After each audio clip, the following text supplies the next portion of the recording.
et qui a fini par migrer sur de l'eau pour tous.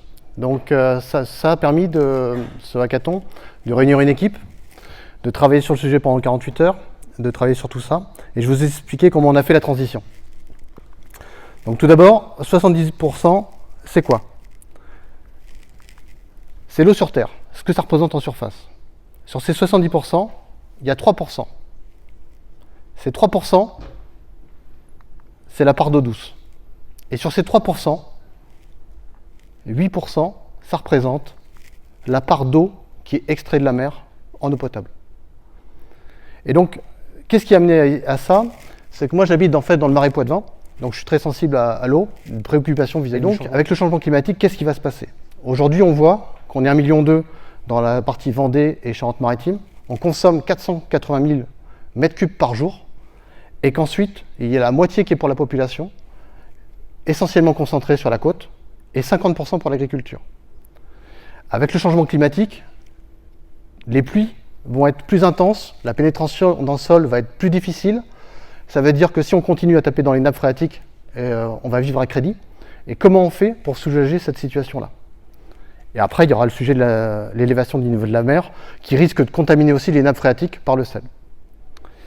Donc on a commencé par d'abord se concentrer sur la désalinisation, sur la zone, pour focaliser sur le contexte un peu particulier. On s'est intéressé aux contraintes environnementales qui sont très particulières sur la baie de l'Aiguillon et La Rochelle, avec toutes les données qu'on avait récupérées. On est arrivé à la conclusion qu'on ne peut pas rejeter le résultat de la désalinisation qui est de la saumure forte concentration en sel. Et donc, il faut utiliser ces déchets-là pour les valoriser d'une manière ou d'une autre. Ce sel-là, le revaloriser. Ça induit ensuite des contraintes sur les installations, en termes de dimensionnement, de localisation, d'énergie pour produire tout ça. Et en fonction du type d'installation choisie, il y a des contraintes aussi entrantes sur la qualité de l'eau, sur les additifs qu'on va mettre dans les procédés, et les rejets qui vont aller derrière, qui vont être allés selon ce qu'on fait des déchets. Mais ça doit être accompagné aussi d'une conduite du changement sur nos rapports avec l'eau, que ce soit l'agriculture, l'habitat, l'industrie, sur notre gestion de l'eau de pluie, pour que ce soit plus optimisé. Et derrière, il faudra ajuster la logistique de stockage de cette eau-là pour être adapté aux changements qui vont arriver. Et en dernier lieu, l'autre thématique, c'est tout ce qui est administratif, réglementaire et normes de sécurité de ce genre d'installation, comment on réinjecte ça dans le circuit pour que ce soit conforme. Le résultat des travaux du week-end, ça a permis d'établir une carte où on voit que en rose, on a toutes les zones géographiques, on voit bien La Rochelle, toute la côte, on descend sur Oléron, le Royan. On a aussi en jaune foncé toutes les zones de marais qui sont très importantes. On va voir en vert sur la côte et sur les terres toutes les zones de réserve naturelle qui posent aussi des contraintes, et si on veut respecter cet environnement, c'est pas simple. Et ensuite sur toute la côte, à la fois en bordure du orange, et donc de La Rochelle jusqu'à Fouras et un peu au-dessus, toute la zone aquaculture, donc c'est la conchiculture, les moules, les huîtres, etc., qui prennent une empreinte importante. Et après, en orange, on a la variation des marées, entre marée haute et marée basse, ce qui fait que tout ça, c'est de la vase. Et si on veut aller capter de l'eau, au final, il faut aller plus loin.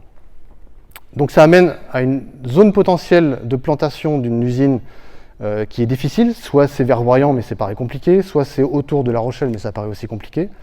Ça veut dire que toutes ces contraintes-là, ça pose des soucis.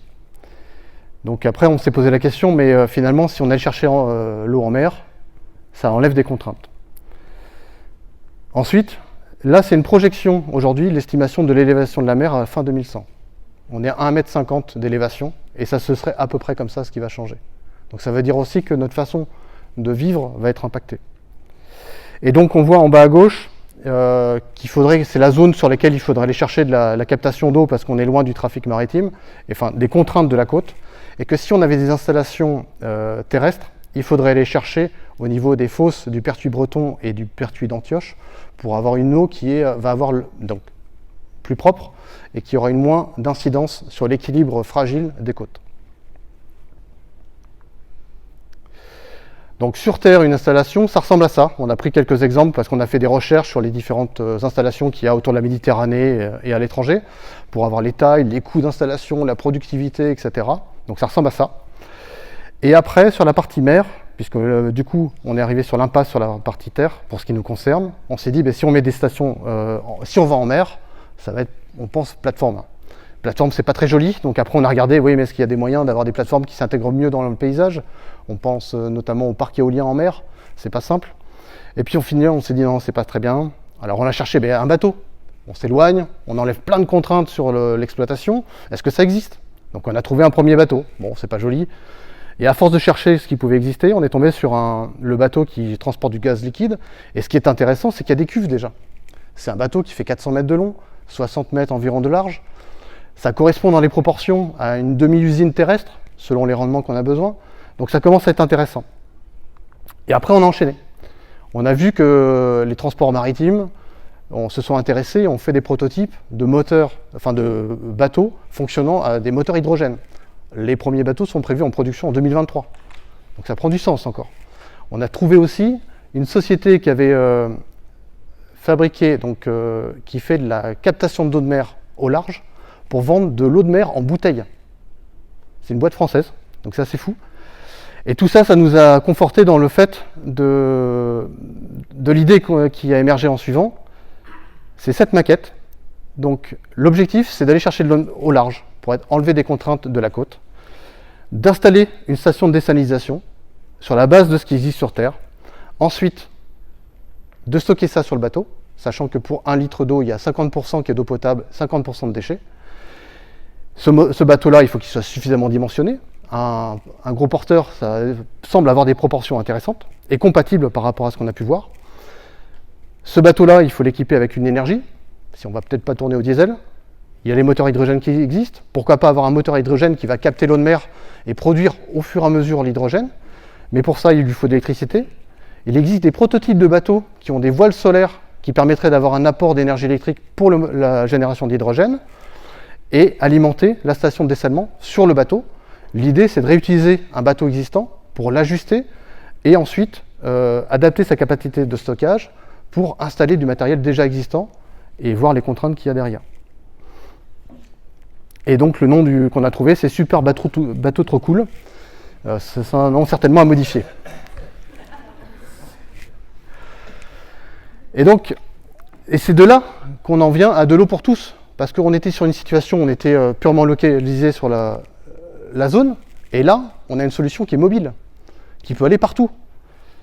Et c'est là où, si on fait un récapitulatif, donc on est vendredi, j'arrive avec des informations que j'avais pu collecter, on fonce sur la partie terre, on est dans l'impasse, on bifurque sur la partie mer, donc il y a la timeline qui est en bas, je ne l'ai pas expliqué, et on garde à la fois tous les sujets, les opportunités qu'on avait trouvées sur la Terre en termes de valorisation des déchets, mais en plus s'ajoutent d'autres choses supplémentaires qui sont la mobilité, le fait de distribuer sur d'autres clients l'eau, qui c'est plus le particulier, c'est les entreprises, ça peut être d'autres acteurs, la sécurité civile, et ça peut être aussi une solution qui peut répondre à des situations de crise, comme des séismes, des tsunamis, pour apporter de l'eau douce.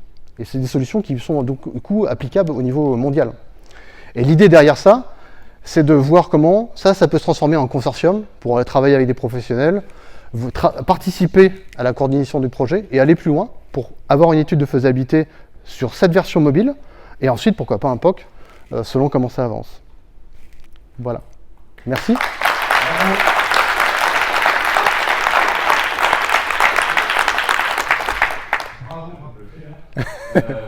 Merci. J'ai une petite question quand même. Est-ce que vous avez tout à l'heure parlé de solution mobile? Effectivement, vous êtes parti de quelque chose de terrestre à quelque chose d'adaptable, finalement, de navigable un peu partout. Vous n'avez pas du tout parlé de la partie transfert de l'eau, du stockage vers la terre. Est-ce que vous avez déjà pensé à quelque chose?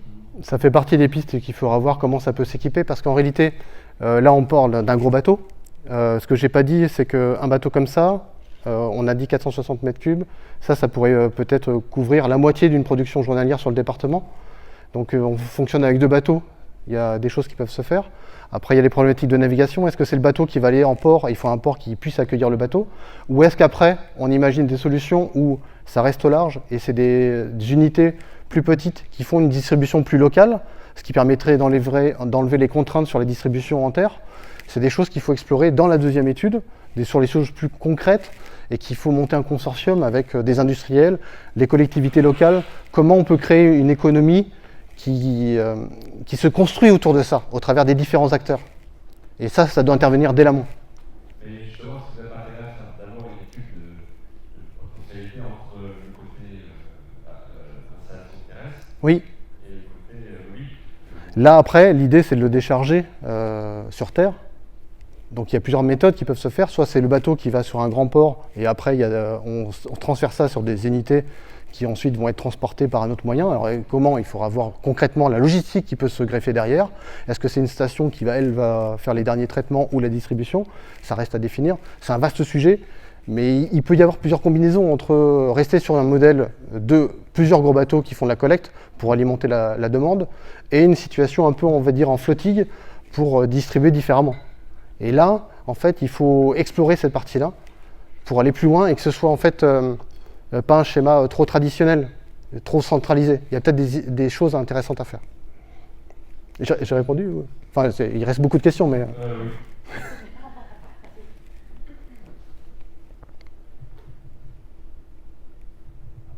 Bravo. Merci. Il fallait vite et sur les deux dates, je suis impressionné. Donc, moi, il y a un sujet qui m'interpelle, c'est le stockage des déchets. Alors, quels sont les déchets par le sel? Est-ce qu'il y a autre chose que le sel? Et par ailleurs, qu'est-ce que vous en faites? Alors, ça dépend de la qualité de l'eau. Si on a une eau qui est suffisamment propre, on va globalement avoir de la saumure et des minéraux. Qu'est-ce qu'on en fait? Là, il faut voir ce qu'on peut valoriser. Est-ce que c'est pour l'agriculture? Comment on le traite? Ce que je n'ai pas dit non plus, par exemple, le sel, il peut servir pour il commence à apparaître des batteries à l'eau de mer. Ça offre des perspectives pour les voitures électriques qui sont plus intéressantes. Il y a d'autres alternatives, d'autres technos qui commencent à apparaître. Et donc, dans la phase derrière, il faut aller plus loin dans cette valorisation des déchets. Parce que derrière, il faut faire les vraies études. Si on a des bouts, des déchets genre type boue, qu'on veut valoriser comme pour le bâtiment, je ne sais pas, pour les infrastructures, pour l'agroalimentaire, il faut faire les études sérieuses pour savoir ce qu'il est possible de faire. Et aujourd'hui, ces sujets-là, ils n'ont pas été adressés. C'est pour ça que derrière, il faut monter un consortium pour faire les études complémentaires techniques qui viabilisent à la fois la faisabilité technique de la captation et du traitement sur le bateau. C'est la première étape, mais c'est aussi comment après, on met en place une économie autour de ça pour valoriser et créer une énergie verte autour de ça. Donc j'ai pas la réponse, mais c'est la suite.